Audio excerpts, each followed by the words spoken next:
बहुत बहुत नमस्कार करते हैं आप सभी का। आपके साथ मैं ऋतिका पांडे। हमारा स्पेशल बुलेटिन देख रहे हैं। जी हाँ, हमारो उत्तराखंड। जी हाँ, हरिद्वार की खबरों से शुरुआत कर रहे हैं। जिला अस्पताल में बड़ी लापरवाही का मामला सामने आया है। जी हाँ, जहां पोस्टमार्टम के लिए मोर्चरी में रखे गए शव को चूहों ने नोच डाला है। हैरत की बात है, परिजनों के मुताबिक चूहों ने शव के चेहरे को नुकसान पहुंचाया है और आंख तक नोच डाली है। बता दें आपको, घटना के बाद परिजनों ने अस्पताल में जमकर हंगामा किया और कर्मचारियों पर गंभीर आरोप लगाए हैं।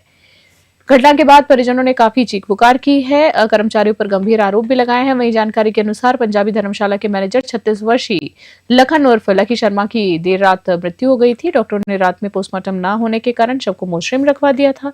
सुबह जब परिजन पहुंचे तो शव देखा तो चेहरे पर चोट के निशान और आंख गायब देखकर आक्रोशित हो गए। घटना की सूचना पर पंजाबी समाज के लोग और कांग्रेस नेता भी अस्पताल पहुंचे और कार्रवाई की मांग की है। मृतक के जीजा मनोज शर्मा ने बताया है कि शव जिस फ्रीजर में रखा गया था वो पीछे से खुला और खराब था। हरिद्वार से तनवीर अली की रिपोर्ट देख रहे हैं आप। ये जो बॉडी है ये तो एक्चुअली कल जो है पंजाबी महासभा की तरफ से जो है जो भी हुआ था वो रात को रखी गई थी। फिर इसके बाद में मधु मुस्कान के द्वारा जो बताया गया था कि इनका जो है आई डोनेशन होना है, तो 10:30 बजे के आसपास मेरे पास आया था। तभी ये टीम भी आ गई थी आई डोनेशन के लिए, लेकिन किसी कारणवश वो नहीं हो पाया। बॉडी को डीप फ्रीजर में रख दिया गया था। डीप फ्रीजर पे जो है कुछ डीप फ्रीजर हमारे जो है जिसमें जो है थोड़ा सा वो ढक्कन नहीं लग पा रहा है, तो उसके लिए हमने कंप्लेंट कर रखी है उसको। तो वो आ रही थी जैसा भी है, और सवेरे देखा गया है तो उसके अंदर जो है वो लेफ्ट आई जो है वहाँ पर वो थोड़ा सा कुतरा हुआ है किसी वजह से जो है। तो क्या लग रहा है कहीं ना कहीं लापरवाही तो है, लापरवाही तो है अपने आप में। वो डीप फ्रीज एक्चुअली क्या है कि अभी तक जो भी है वो अस्थायी हमारा काम चल रहा है। वो जो रोशनाबाद में जो है इसका पोस्टमार्टम होना होता है, बिल्डिंग जो वहाँ बनी हुई है तब से ये है। अब जो भी है व्यवस्था जब तक मेडिकल कॉलेज में है नहीं हो रहा पोस्टमार्टम, तब तक हमारे यहाँ पर व्यवस्था चल रही है। डीप फ्रीजर कब से खराब है, क्योंकि काफी लंबे समय से बीच बीच में जब भी डीप फ्रीजर वगैरह खराब होते हैं। ये मेरा साला था। कल शाम को एम्बुलेंस ठेके से लेके एम्बुलेंस लेके जीडी हॉस्पिटल में आई है। जीडी हॉस्पिटल में जैसे मैं पीछे पहुंचा तो डॉक्टर ने कहा कि इसके अंदर कुछ नहीं है। उसके बाद इन्होंने मोर्चरी में रख दिया, यहाँ पर लिया है। मैंने पूछा क्या चीज की जरूरत है, उन्होंने कहा कंबल लिया। वो कंबल ला के मैंने ढक दिया। मैंने कहा और किस चीज की जरूरत है, फ्रिज ठीक है? उन्होंने कहा सब कुछ ठीक है और आप अब चलिए, आप सुबह आना और पोस्टमार्टम होगा, उसके बाद बॉडी मिल जाएगी। लेकिन यहाँ के हमने सुबह बॉडी निकाली तो सारी चूहों ने इसकी आंख भी कुतरी हुई थी, सिर भी कुतरा हुआ था और नाक भी कुतरी हुई थी। और हम देख के एकदम शॉक हुए, हुआ कैसे ये। तो वहाँ फ्रिज भी सारा पीछे से टूटा हुआ था, किसी ने कुछ बताया नहीं कि फ्रिज भी टूटा हुआ है। और यहाँ लाके उन्होंने फ्रिज में डाल दिया, फ्रिज सारा खराब था। चूहों ने सारी बॉडी को उतरी हुई है। क्या हुआ था इनके साथ? इनको ज्वालापुर से लेके आया, तो ये पंजाबी धर्मशाला में मैनेजर हैं और वहां से इनकी तबीयत बिगड़ी तो एम्बुलेंस में यहाँ हॉस्पिटल लेके आते जट गया। इसमें विश्व दिव्यांगजन दिवस के अवसर पर मुख्यमंत्री पुष्कर सिंह धामी ने समाजसेवी वैशाली शर्मा को राज्य पुरस्कार से सम्मानित किया है। ये सम्मान उन्हें दिव्यांगजन सशक्तिकरण और सामाजिक कल्याण के क्षेत्र में उनके उल्लेखनीय योगदान के लिए प्राप्त किया गया है। बता दें आपको, वैशाली शर्मा कालेश्वर महादेव मानव ट्रस्ट सेवा की संस्थापक हैं। साथ ही साथ आपको बता दें, कई वर्षों से देश भर में सक्रिय रूप से समाज सेवा भी कर रही हैं। उनकी संस्था द्वारा दिव्यांगजन सुविधा, जी हाँ, पुनर्वास, जागरूकता और मुख्य धारा में सहभागिता सुनिश्चित करने के लिए किए गए प्रयासों में व्यापक सराहना होती रही है। सम्मान मिलने के बाद उनके कार्यकाल पर और उनके कार्यालय पर बधाइयां भी दी गई हैं। वैशाली शर्मा ने ये सम्मान केवल उनका नहीं बल्कि उन सभी लोगों का है जो दिव्यांगजनों की मदद कर और अधिकारों के लिए लगातार काम कर रहे हैं। उनको श्रेय दिया है उन्होंने ट्रस्ट के कार्यक्रमों और विस्तार देने का संकल्प लिया है। हरिद्वार से तनवीर अली की रिपोर्ट।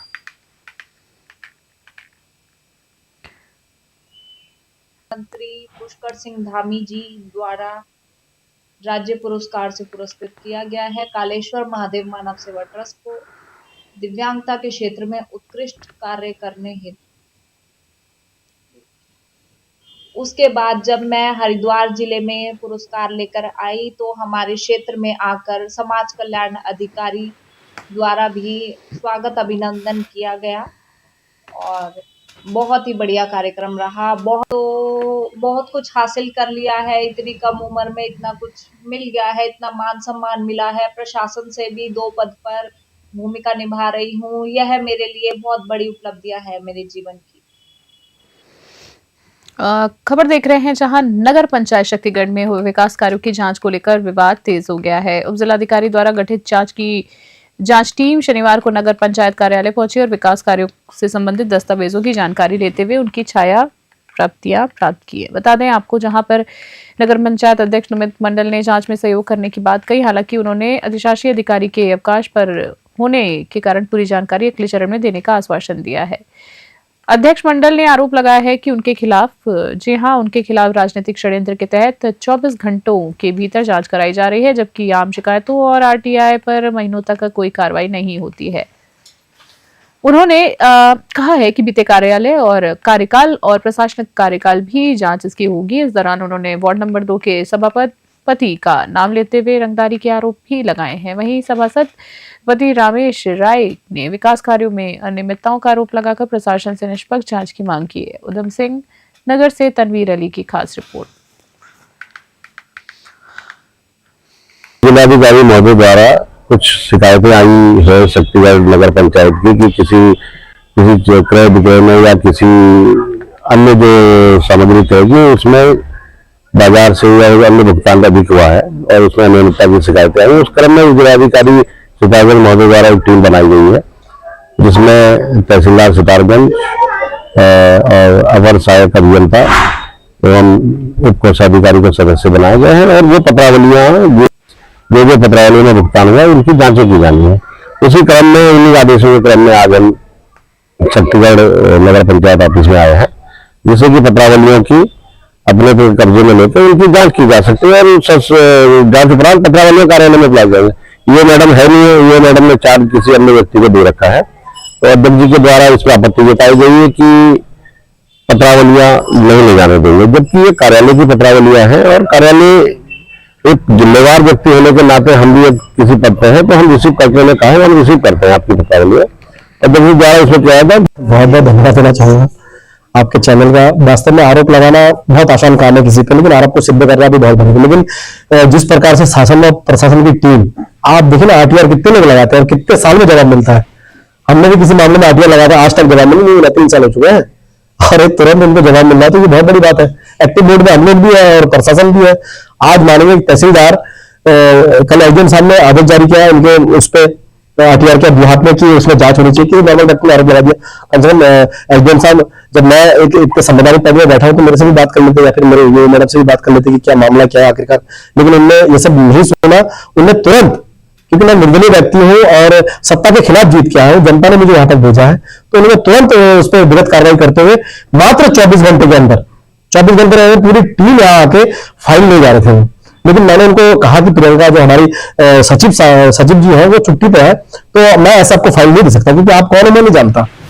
मेरा संविधान कहता है संविधान के अनुसार कि मुख्यमंत्री पुष्कर सिंह धामी ने शनिवार को भारतीय संविधान निर्माता भारत रत्न बाबा साहेब, जी हाँ, बाबा साहेब डॉक्टर भीमराव अम्बेडकर की पुण्यतिथि पर मुख्यमंत्री आवास में उनके चित्र पर पुष्पांजलि अर्पित कर श्रद्धांजलि उनको दी है। आप देख सकते हैं विजन में मुख्यमंत्री ने कहा है कि बाबा साहेब केवल संविधान निर्माता ही नहीं बल्कि सामाजिक न्याय, समानता और शिक्षा के सबसे बड़े मार्गदर्शक थे। उन्होंने कहा कि बाबा साहेब ने जीवन भर दलित, वंचित और कमजोर वर्गों के अधिकारों के लिए संघर्ष किया है। उनके विचार आज भी देश के लोकतंत्र और संवैधानिक ढांचे की रीढ़ है। सीएम धामी ने कहा है कि उत्तराखंड में समान नागरिक संहिता लागू करना बाबा साहेब के उनके सपने की दिशा में एक ऐतिहासिक कदम है, जिसमें सभी नागरिकों को समान कानून मिले और सामाजिक समरसता स्थापित हो। उन्होंने सभी लोगों से बाबा साहेब के आदर्शों को अपनाने और राष्ट्र निर्माण की प्रक्रिया में योगदान देने की अपील की। देहरादून से मोनू राजपूत की रिपोर्ट। उत्तराखंड में बारिश और बर्फबारी न होने से पड़ रही सूखी ठंड लोगों के लिए परेशानी बन गई है। जी हां, कारण बन गया है सूखी हवाओं और ठंड के कारण अस्पतालों में आंखों की समस्या से जुड़े मरीजों की संख्या तेजी से बढ़ रही है। टून मेडिकल कॉलेज की नेत्र ओपीडी में रोजाना करीब 30% मरीज आंखों में जलन, सूखापन, रेडनेस और चुभन जैसी शिकायतों के साथ पहुंच रहे हैं। नेत्र विभाग की एचओडी डॉक्टर शांति पांडे ने बताया है कि बिना सुरक्षा ठंड में बाहर निकलना और रूम हीटर का उपयोग आंखों की ड्राइनेस बढ़ा रहा है। उन्होंने हीटर चलाने वालों को कमरे में पानी की कटोरी रखने की सलाह दी है ताकि नमी बनी रहे। चौंकाने वाली बात यह है कि इस मौसम में कंजक्टिवाइटिस जी हाँ के मामले काफी सामने आ रहे हैं। वहीं आपको बता दें, जबकि ये बीमारी आमतौर पर बारिश के मौसम में होती है। कुछ मरीजों में एडिनोवायरस कंजक्टिवाइटिस के गंभीर लक्षण भी मिल रहे हैं। डॉक्टर्स ने सतर्क रहने और आवश्यक सावधानियां बरतने की सलाह दी। देहरादून से मोनू राजपूत की रिपोर्ट।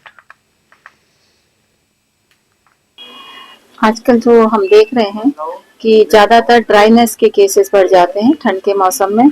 इसमें पेशेंट यूजुअली कंप्लेन करता है कि मेरे को आंख में जो है चुभन हो रही है या सूखापन महसूस हो रहा है, और इसलिए हम लोग ज्यादातर आंख को तरी रखने के लिए कहते हैं।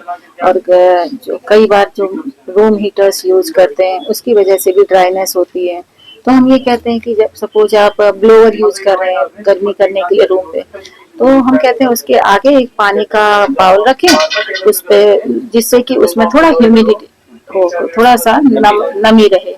तो जो ब्लोअर है उसमें यदि चला रहे हैं तो कमरे में एक पानी रखें जिसमें कि नमी बना के रखें। और कुछ आंख में डालने के लिए हम लोग लुब्रिकेंट कहते हैं, जैसे तरी के लिए भी दवाई एडवाइस करते हैं जिससे पेशेंट को आराम रहता है। मैम, वर्तमान समय किस तरह के अधिकतर पेशेंट्स आंखों से जुड़े हुए सामने आ रहे हैं? इस बार हमने एक नया पैटर्न ऑब्जर्व किया है। कोतवाली पुलिस को बड़ी सफलता तब मिली जब आपको बता दें ओटीएफ की टीम और वरिष्ठ ड्रग इंस्पेक्टर के साथ संयुक्त कार्रवाई करते हुए पुलिस ने सुल्तानपुर पट्टी चौकी क्षेत्र में स्थित एक मेडिकल स्टोर जी हां और उसके संचालक के घर पर छापेमारी की। छापेमारी के दौरान टीम को करीब आपको बता दें 29,296 नशीली जी हां दवाइयां बरामद हुई हैं जिनकी अवैध रूप से बिक्री की जा रही थी। पुलिस ने मौके से मेडिकल स्टोर संचालक कासिम अली जी हां कासिम अली और उनके पुत्र मोहम्मद उवेश को गिरफ्तार कर लिया है। पुलिस के अनुसार ये छापेमारी उस सूचना के आधार पर की गई जिसमें बताया गया था कि आरोपी बिना वैध दस्तावेजों के प्रतिबंधित दवाइयों का वैध सप्लाई कर रहा है। मामले का खुलासा करते हुए बाजपुर सीओ जी हां सीओ ने बाजपुर सीओ विभव सैनी ने बताया है कि दोनों आरोपियों के खिलाफ मुकदमा दर्ज कर उन्हें न्यायालय में भेज दिया गया है। साथ ही पुलिस अब ये पता लगाने में जुटी है कि ये नशीली दवाइयां उन्हें कहां से मिल रही थी और सप्लाई चेन में और कौन ज्यादा शामिल है। बाजपुर से सलीम रजा की रिपोर्ट।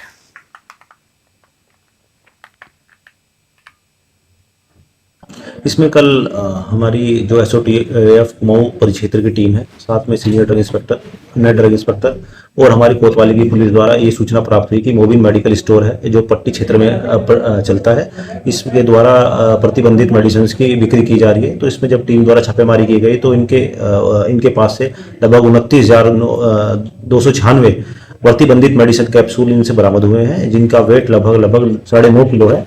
इसके जो मेडिकल स्टोर है इनसे जब पूछा गया तो इनके द्वारा इतनी सारी मेडिसिन के रखने के बारे में इनके द्वारा कोई ऐसा सर्टिफिकेट भी नहीं दिया गया। तो इस हिसाब से जो इतनी सारी मेडिसिन है एनडीपीएस की कैटेगरी में आती है और ये कमर्शियल मात्रा की बरामदगी है। इन दो मेडिकल स्टोर के जो पिता पुत्र हैं इन दोनों को गिरफ्तार किया गया है और आज इन्हें माननीय न्यायालय के सामने पेश किया जाएगा। हाँ बिल्कुल, इसमें जो हमने पिछली बार भी जो हमने मेडिसिन पकड़ी थी और इसमें पकड़ी है तो इसमें हम लिंक सेटल कर रहे हैं कि कहाँ से मेडिसिन लेके आ रहे हैं और उस ओर भी हम कार्रवाई कर रहे हैं और कहाँ पर ये दवाई दी जाएगी। इन्हें फॉरवर्ड और बैकवर्ड लिंकेज कहा। रामनगर क्षेत्र में वन विभाग की भूमि से अतिक्रमण हटाने का अभियान 7 दिसंबर को आयोजित किया जाएगा। इस कार्य को लेकर पुलिस ने सुरक्षा और कानून व्यवस्था बनाए रखने के लिए पूरी तैयारियां कर ली है।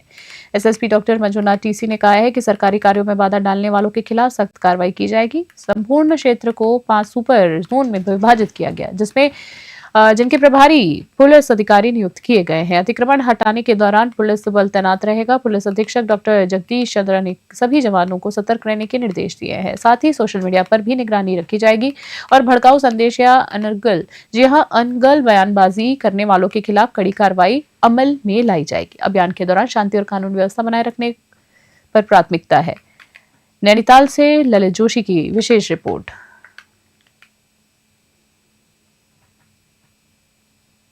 शहर की यातायात व्यवस्था की बात करेंगे। अतिक्रमण की समस्याओं को लेकर नगरपालिका व्यापार मंडल और टुक संचालकों की बैठक आयोजित की गई। बैठक में नगरपालिका अध्यक्ष रमेश जोशी और खटीमा कोतवाली के प्रभारी निरीक्षक विजेंद्र शाह भी उपस्थित रहे। बैठक में मेला घाट रोड पर खड़ी प्राइवेट बसों के लिए थाने के पास खाली स्थान पर पार्किंग की व्यवस्था करने का निर्णय लिया गया। वहीं रेडी ठेली वालों की अतिक्रमण समस्या पर चर्चा की गई है और व्यापारियों को निर्देश दिया गया है कि अपने प्रतिष्ठान के सामने वाली या मार्ग में ठेली ना लगाएं।